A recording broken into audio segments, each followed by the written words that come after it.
Hello friends, welcome my YouTube channel के अंदर आप सभी का स्वागत है। आप सभी साथियों के लिए बहुत इंटरेस्टिंग और प्यारी सी जो अपडेट है वो आप सभी साथियों के साथ लेकर आ चुका हूं। यानी कि बात करने वाले हैं आप सभी साथियों के लिए सबसे इंपॉर्टेंट अपडेट के बारे में डिस्कस करूंगा, जिसके अंदर आपको यहां पर देख लीजिएगा स्टाफ नर्स की जो पोस्ट है वो आपको देखने को मिल जाएगी। इसके अलावा अगर यहाँ पर मैं बात करूं तो आपको जो लैब टेक्नीशियन की पोस्ट है वो आपको देखने को मिलेगी। टेक्निकल असिस्टेंट की जो पोस्ट है वो आपको देखने को मिलेगी। पब्लिक नर्स की वैकेंसी रहेगी। ईसीजी टेक्नीशियन की पोस्ट रहेगी। स्पेशलिस्ट थेरेपिस्ट की पोस्ट रहेगी। ईएनटी से रिलेटेड आपकी पोस्ट रहेगी। रेडियोग्राफर की पोस्ट रहेगी। फिजियोथेरेपिस्ट की पोस्ट रहेगी। उसके बाद में जूनियर स्टाफ नर्स की पोस्ट रहेगी। इस प्रकार से आपको अलग अलग जो पोस्ट है वो आपको देखने को मिल जाएंगी। सबसे इंपॉर्टेंट अपडेट आपको मैं बता दूं कि जो भी आपकी ये भर्ती रहने वाली है, परमानेंट आपकी वैकेंसी रहेगी। शानदार सी आपकी वैकेंसी है। ऑफिशियल नोटिफिकेशन आपका जारी हो चुका है। तो बिल्कुल से जो भी साथी पहली बार चैनल को विजिट कर रहे हैं उन साथियों को मैं बता दूं कि आप चैनल को सब्सक्राइब करके बेल आइकन को प्रेस कर लेना, जिससे आप सभी साथियों के लिए ऐसे ही अपडेटेड वीडियो लाता रहूंगा। और यहां पर डिटेल में डिस्कस करेंगे कि पोस्ट के लिए क्वालिफिकेशन क्या रहेगी, पे लेवल क्या रहेगा, कौन कौन कैंडिडेट इस वैकेंसीज को अप्लाई करेंगे। ये सारी जानकारी, ये सारी इंफॉर्मेशन आपको मैं यहाँ पर बिल्कुल से प्रोवाइड करवाऊंगा। सबसे पहले बात कर लेते हैं लैब टेक्नीशियन की पोस्ट के बारे में। ठीक है, यानी कि लैब टेक्नीशियन की पोस्ट के अंदर लेवल 6 के आधार पर आपको जो सैलरी है वो आपको देखने को मिल जाएगी। यानी कि आपकी जो सैलरी है वो आपकी 1,12,000 रुपए तक भी यहां पर रह सकती है। क्वालिफिकेशन की अगर मैं बात करूं तो सबसे पहले देख लीजिएगा 12th पास होनी चाहिए साइंस के साथ। सबसे इंपॉर्टेंट अपडेट आपकी कि 12th पास होनी चाहिए साइंस के साथ। उसके बाद में आपका 2 ईयर का diploma in the laboratory assistant के अंदर अगर है तो बिल्कुल से आप क्या कर सकते हैं, इस वैकेंसीज को आप अप्लाई कर सकते हैं। उसके बाद में आपको टेक्निकल असिस्टेंट की पोस्ट है, जिसके अंदर आपको डीएमएलटी और बीएमएलटी वाले जो कैंडिडेट है, यानी कि जिन्होंने क्या किया हुआ है, डीएमएलटी की हुई है या फिर आपने क्या किया हुआ है, बीएमएलटी किया हुआ है, तो डीएमएलटी और बीएमएलटी वाले जो कैंडिडेट है वो भी इस वैकेंसीज को अप्लाई करेंगे। सबसे इंपॉर्टेंट इंफॉर्मेशन आपकी पब्लिक हेल्थ नर्स की। ठीक है, इसके अंदर लेवल 4 के आधार पर आपको जो सैलरी है वो आपको यहाँ पर प्रोवाइड करवाई जाएगी। 12th पास होनी चाहिए साइंस के साथ। सबसे पहली चीज, जनरल नर्सिंग मिडवाइफरी यानी कि जो जीएनएम कैंडिडेट है वो अप्लाई करेंगे। बीएससी नर्सिंग जो कैंडिडेट है वो इस वैकेंसीज को अप्लाई करेंगे, या फिर इससे इक्विवेलेंट वाले जो कैंडिडेट अगर इंटरेस्टिंग है तो वो भी अप्लाई कर सकते हैं। यानी कि इसके अंदर जो पोस्ट बीएससी नर्सिंग कैंडिडेट है वो भी अप्लाई करेंगे। एमएससी नर्सिंग कैंडिडेट है वो भी क्या करेंगे, इस पोस्ट के लिए एलिजिबल्स रहेंगे। यानी कि अगर यहां पर मैं बात करूं, चाहे आपने नर्सिंग के अंदर क्या की हुई है, डिग्री की हुई है, या फिर आपने नर्सिंग के अंदर क्या किया हुआ है, डिप्लोमा किया हुआ है, तो डिग्री और डिप्लोमा वाले जो कैंडिडेट हैं वो इस वैकेंसीज को अप्लाई कर पाएंगे। वो इस भर्ती के लिए आप यहां पर एलिजिबल्स रहेंगे। उसके बाद में आपको ईसीजी टेक्नीशियन की पोस्ट दी गई है। ईसीजी टेक्नीशियन की इस पोस्ट के अंदर डिप्लोमा होना चाहिए। इलेक्ट्रो फेलोग्राफ के अंदर आपका डिप्लोमा होना बहुत ही जरूरी है। उसके बाद में आपको स्पीच थेरेपिस्ट की पोस्ट है। टेक्निकल असिस्टेंट की पोस्ट है। ईएनटी से रिलेटेड पोस्ट है। रेडियोग्राफर की पोस्ट है, जिसके पास आपकी एक्सरे के अंदर डिप्लोमा है तो बिल्कुल से आप अप्लाई कर सकते हैं। फिजियोथेरेपिस्ट की पोस्ट है तो आपके पास डिग्री या डिप्लोमा होना चाहिए फिजियोथेरेपी के अंदर, वो कैंडिडेट इस वैकेंसीज को अप्लाई करेंगे। उसके बाद में सबसे इंपॉर्टेंट पोस्ट के ऊपर आते हैं, वो पोस्ट है आपकी जूनियर स्टाफ नर्स। यानी कि आपकी नर्सिंग की 2 पोस्ट आ चुकी है। पहली आपकी पब्लिक हेल्थ नर्स, उसके बाद में आपकी जूनियर स्टाफ नर्स, जिसकी सैलरी आपकी लेवल 4 के आधार पर आपको देखने को मिल जाएगी। 100 आपकी पोस्ट रहने वाली है। पोस्ट आपकी बहुत अच्छी खासी रहेंगी। इसके अंदर भी आपकी जो क्वालिफिकेशन है वो क्वालिफिकेशन सबसे पहले 12th पास होनी चाहिए साइंस के साथ। उसके बाद में आपकी जनरल नर्सिंग एंड मिडवाइफरी यानी कि जीएनएम वाले अप्लाई करेंगे। बीएससी नर्सिंग जो कैंडिडेट है वो अप्लाई करेंगे। इससे इक्विवेलेंट पोस्ट बीएससी नर्सिंग और एमएससी नर्सिंग जो कैंडिडेट है वो भी क्या कर सकते हैं, इस वैकेंसीज को आप यहां पर अप्लाई कर सकते हैं।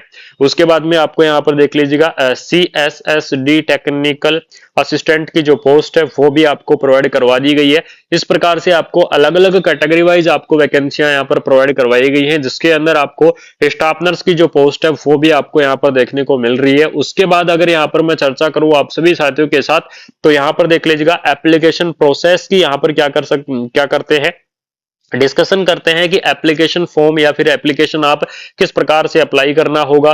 क्या आपका ऑफिशियल वेबसाइट से एप्लीकेशन फॉर्म फिल करना होगा, ये सारी चीजों के बारे में मैं क्या करूंगा, बिल्कुल से आप यहाँ से डिस्कस करूंगा। कंप्लीटली इंफॉर्मेशन आपको मैं प्रोवाइड करवाऊंगा। तो इसके अंदर देख लीजिएगा एप्लीकेशन फॉर्म आपको इसकी ऑफिशियल वेबसाइट से आपको फिल करना है, और इसकी ऑफिशियल वेबसाइट रहेगी GMC उधमपुर डॉट इन इसकी ऑफिशियल वेबसाइट है, वो आपको देखने को मिल जाएगी। और आपको क्या करना होगा, इसी ऑफिशियल वेबसाइट से एप्लीकेशन फॉर्म को फिल करना होगा। इसकी लास्ट डेट आपकी रहेगी 28 जनवरी, यानी कि 28 जनवरी इस भर्ती की आपकी लास्ट डेट रहने वाली है। जीएमसी उधमपुरी के अंदर अगर कोई कैंडिडेट इंटरेस्टिंग है गवर्नमेंट मेडिकल कॉलेज की इस भर्ती को अगर आप अप्लाई करना चाहते हैं, तो बिल्कुल से आप 28 जनवरी तक इस वैकेंसीज को आप अप्लाई कर सकते हैं, इस भर्ती को आप भर सकते हैं।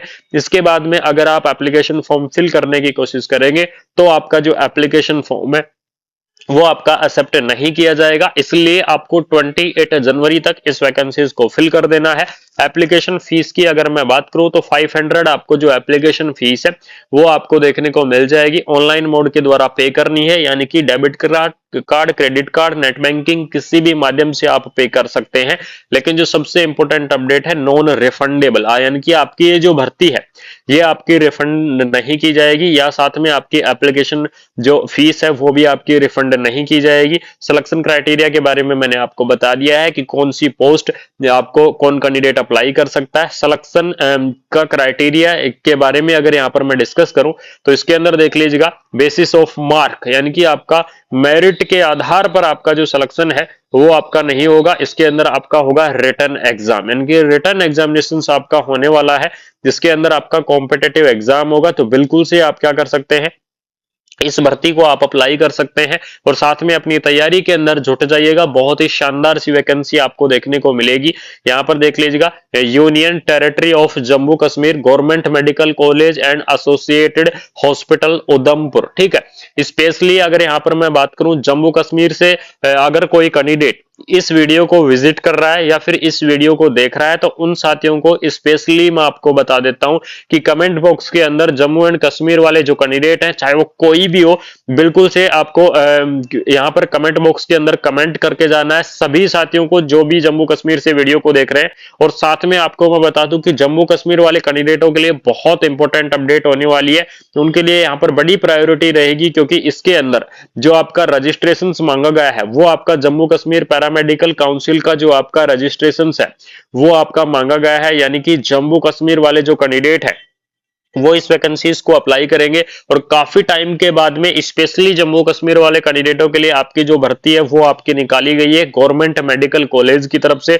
तो बिल्कुल से आप क्या कर सकते हैं, इस वैकेंसीज को आप अप्लाई कर सकते हैं। अगर किसी साथी का किसी भी प्रकार का डाउट है तो वो बिल्कुल से क्या कर सकता है, कमेंट बॉक्स के अंदर कमेंट कर सकता है। यहां पर देख लीजिएगा, आपका जो एडवर्टाइजमेंट रिलीज किया गया था वो एडवर्टाइजमेंट आपका रिलीज किया गया था 7 जनवरी, यानी कि 7 जनवरी को आपका ये जो एडवर्टाइजमेंट है ये एडवर्टाइजमेंट आपका रिलीज किया गया था। तो जो भी इंटरेस्टिंग कैंडिडेट हैं, जो भी इस वैकेंसीज को अप्लाई करना चाहते हैं, तो उन साथियों को मैं बता दूं कि आप बिल्कुल से इस भर्ती को आप अप्लाई कर दीजिएगा। और आपका किसी भी प्रकार का डाउट हो तो बिल्कुल से आप कमेंट बॉक्स के अंदर कमेंट कर दीजिएगा।